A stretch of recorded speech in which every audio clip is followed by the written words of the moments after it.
Think about it. You pop a pill, take a sip of water, and that's it, right? You just trust it's going to work.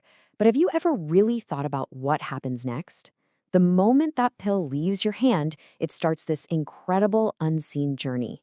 And that journey, well, it's governed by a whole world of hidden science. Today, we're going to pull back that curtain and see what's really going on in there. So let's kick things off with a question that sounds, well, kind of simple, but it's not.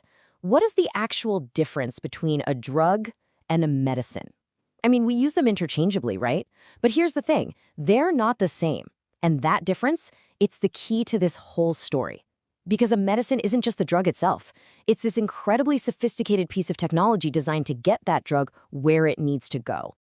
Right, so we're diving into how a raw chemical actually becomes what we call a medicine.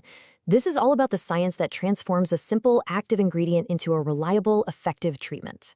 And the field that makes all this happen has a pretty big name, biopharmaceutics. But don't let the word scare you.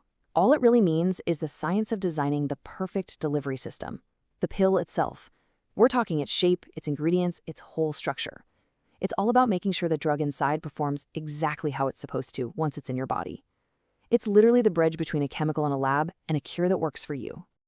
All right, so you've swallowed the pill. Now what?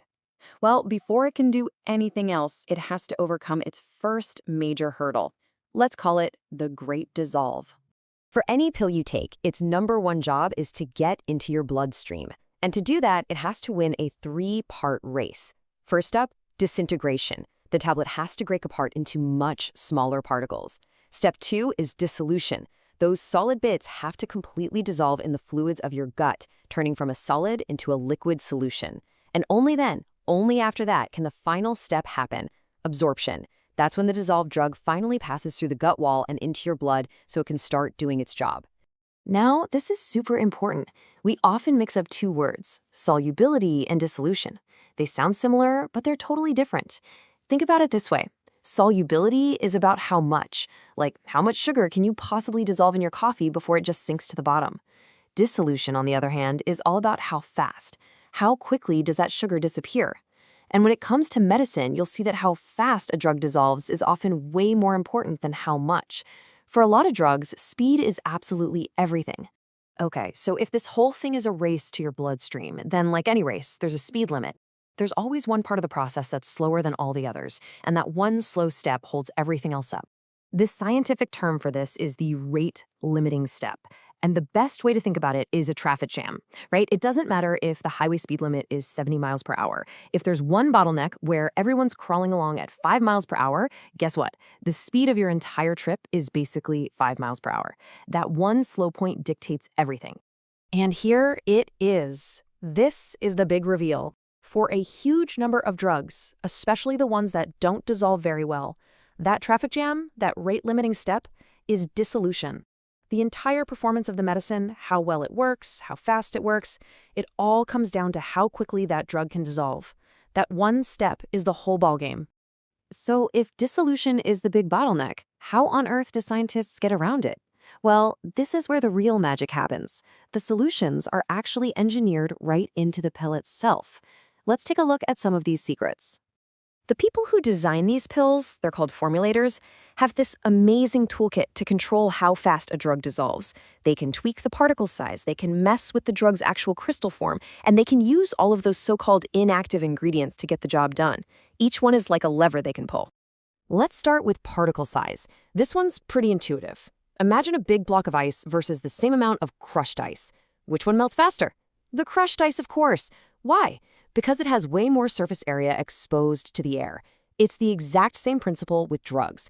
Scientists can use techniques like micronization, which is basically just a fancy word for grinding the drug into super fine particles, to massively increase that surface area.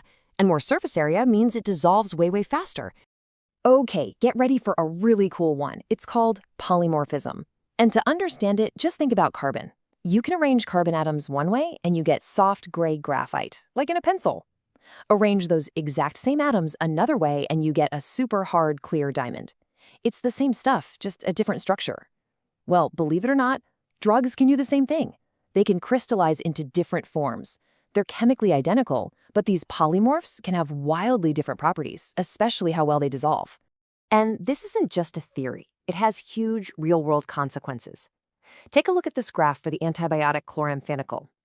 Each of these lines represents a different crystal form, a different polymorph, of the exact same drug. Look at that top line. That's the one from the most soluble crystal form. The drug gets into the blood much faster and at a much higher level. The other forms? Not so much. It's the same chemical, but changing its structure is literally the difference between a medicine that works and one that doesn't. All right, what about all that other stuff you see on the label? The inactive ingredients. The technical name is excipients. And for years, everyone just thought of them as filler. But as this quote makes clear, calling them inactive or inert is just wrong. These ingredients are chosen for a reason. They have a job to do. And this table gives you a little peek into what those jobs are. These excipients are like the pit crew for the drug. You've got disintegrants, things like starch, which are literally designed to absorb water and make the tablet swell up and explode. Then you have lubricants like talc, which are needed to manufacture the pill, but here's the catch. Too much of it can actually coat the drug particles and slow down their dissolution. And then you have special coatings designed to delay release or make it happen over many hours. So yeah, inactive? I don't think so. Okay, so you've got particle size, crystal forms, all these excipients. With so many moving parts, how can anyone guarantee that every pill in every bottle will work exactly the same? Well, that brings us to the final critical piece of the puzzle, quality control, from the lab all the way to you. This is how they do it. What you're looking at is the dissolution apparatus. You can basically think of it as a super-controlled artificial stomach. It lets scientists put a pill in and test exactly how fast it dissolves under perfectly standardized conditions. And this isn't just for developing new drugs. This test is run on every single batch of medicine that gets made. It's the ultimate quality control step that guarantees every pill you take is safe, consistent, and effective. So that brings us right back to our first question. Is a medicine just a drug? No way. It's an incredibly sophisticated, precisely engineered delivery system. Every single component, from the crystal structure of the drug to the starch that makes it break apart, is all designed with one goal: getting the right dose to the right place at the right time.